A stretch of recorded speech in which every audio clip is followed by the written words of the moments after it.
నమస్కారం. ఈరోజు మనం సేల్స్ ఫోర్స్ గురించి కొంచెం లోతుగా మాట్లాడుకుందాం. నమస్కారం. చాలామందికి వాళ్ళు సిఆర్ఎం కంపెనీ అనే తెలుసు. కానీ వాళ్ళ ఏఐ ప్రయాణం ఉంది చూసారా, అది చాలా ఆసక్తికరమైన కథ. అవును, నిజమే. Salesforce the B2B app empire and AI vanguard అనే ఒక ఆర్టికల్ ఆధారంగా సేల్స్ ఫోర్స్ ఏఐని ముందు నుంచి ఎలా వాడుతోంది, ఇప్పుడు ఈ సహజ భాష న్యాచురల్ లాంగ్వేజ్తో యూజర్లకు ఎలా పవరిస్తోందో చూద్దాం. తప్పకుండా. ముందుగా వాళ్ళ యాప్ ఎక్స్చేంజ్ గురించి కొంచెం మాట్లాడుకుందాం. ఏమంటారు? ఓకే, యాప్ ఎక్స్చేంజ్ అది చాలా ఇంట్రెస్టింగ్ పాయింట్ అసలు. అవును, అదేంటంటే సింపుల్గా చెప్పాలంటే వ్యాపారాల కోసం ఒక యాప్ స్టోర్ లాంటిదన్నమాట. కరెక్ట్. ఎప్పుడో 2005లోనే మొదలుపెట్టారు. అంటే క్లౌడ్లో ఇలాంటి మార్కెట్ ప్లేస్లలో ఇది మొదటిదేమో. అవును, వన్ ఆఫ్ ద ఫస్ట్. దాదాపు 7,000 యాప్స్ ఉన్నాయనుకుంటే ఇప్పుడు. అవునా? 7,000. మరి ఇన్స్టాల్స్ అయితే కోటికి పైనే అంటున్నారు. కోటి ఇన్స్టాల్స్ పెద్ద విషయం. గొప్ప విషయం ఏంటంటే ఇక్కడ చాలా సొల్యూషన్స్కి కోడింగ్ కూడా అవసరం లేదు అంటున్నారు. అదే దాని బ్యూటీ. వాళ్ల ప్లాట్ఫామ్ ఆలోచనకు అది మొదటి నిదర్శనమని చెప్పొచ్చు. అంటే సొంత ప్రాడక్ట్ అమ్మడమే కాదు, ఒక ఎకోసిస్టమ్ క్రియేట్ చేయడం. ఎగ్జాక్ట్లీ. ఒక ఎకోసిస్టమ్ క్రియేట్ చేయడం వాళ్ల బలం. ఆ ఎకోసిస్టమ్ నుంచే వాళ్ళకి తర్వాత ఏఐకి కావలసిన డేటా, అనుభవం వచ్చి ఉంటుంది కదా. చాలా వరకు అంతే. ఆ అనుభవమే వాళ్ల ఏఐ ప్రయత్నాలకు పునాది వేసింది. సరే, ఇక అసలు కథలోకి వద్దాం. ఏఐ. ఇక్కడే అసలు విషయం ఇంకా ఇంట్రెస్టింగ్గా మారుతుంది. 2016లో ఐన్స్టీన్ అని ఒక ఏఐ లేయర్ తీసుకొచ్చారు. 2016 అంటే అప్పటికేనా? అవును, 2016లోనే. అది అప్పట్లో చాలా పెద్ద విషయం. ఏఐ అంటే ఎక్కువగా రీసెర్చ్ ల్యాబ్స్లో, పెద్ద టెక్ కంపెనీలో వినిపించే మాట. అవును కదా. కానీ సేల్స్ ఫోర్స్ దాన్ని వాళ్ల మెయిన్ ప్లాట్ఫామ్లో ఇంటిగ్రేట్ చేసింది. అంటే వాళ్ల రెగ్యులర్ యూజర్లకు అందుబాటులోకి తెచ్చారన్నమాట. మార్చింది.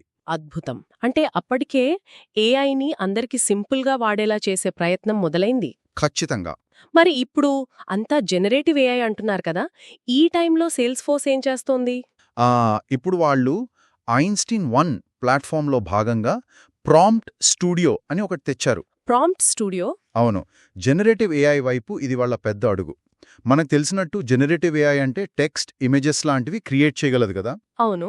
ఇక్కడ మ్యాజిక్ ఏంటంటే ఈ ప్రాంప్ట్ స్టూడియోతో అడ్మిన్స్లు, చివరికి రెగ్యులర్ బిజినెస్ యూజర్లు కూడా ఓకే, వాళ్లకు కావాల్సిన చిన్న చిన్న యాప్స్ని గానీ, ఆటోమేషన్స్ని గానీ పెద్దగా కోడింగ్ లేకుండా జస్ట్ ఇంగ్లీష్లోనో వేరే సహజ భాషలోనో మామూలుగా అడిగినట్టేనా? అంతే, మామూలుగా మాట్లాడినట్టు ప్రాంప్ట్స్ ఇచ్చి క్రియేట్ చేసుకోవచ్చు, లేదా ఉన్న వాటిని మార్చుకోవచ్చు.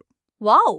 అంటే ఇప్పుడు నేనొక సేల్స్ మేనేజర్ని అనుకోండి, నాకు గత 3 నెలల్లో 50,000 కన్నా ఎక్కువ బిజినెస్ ఇచ్చిన కస్టమర్ల లిస్ట్ కావాలి, వాళ్ల కాంటాక్ట్ డీటెయిల్స్తో అని అడిగితే. సుమారుగా అలాంటిదే. ఆ దిశగానే వెళ్తున్నారు. ప్రాంప్ట్ స్టూడియో లక్ష్యం అదే. సింపుల్ ఇంగ్లీష్ కమాండ్స్తో కాంప్లెక్స్ టాస్కులు చేయగలగడం. అంటే టెక్నికల్ నాలెడ్జ్ లేకపోయినా ఏఐ పవర్ వాడుకోవచ్చన్నమాట. అదే పాయింట్. ఇది నిజంగా ఏఐని డెమోక్రటైజ్ చేయడం, అంటే అందరికీ అందుబాటులోకి తేవడం.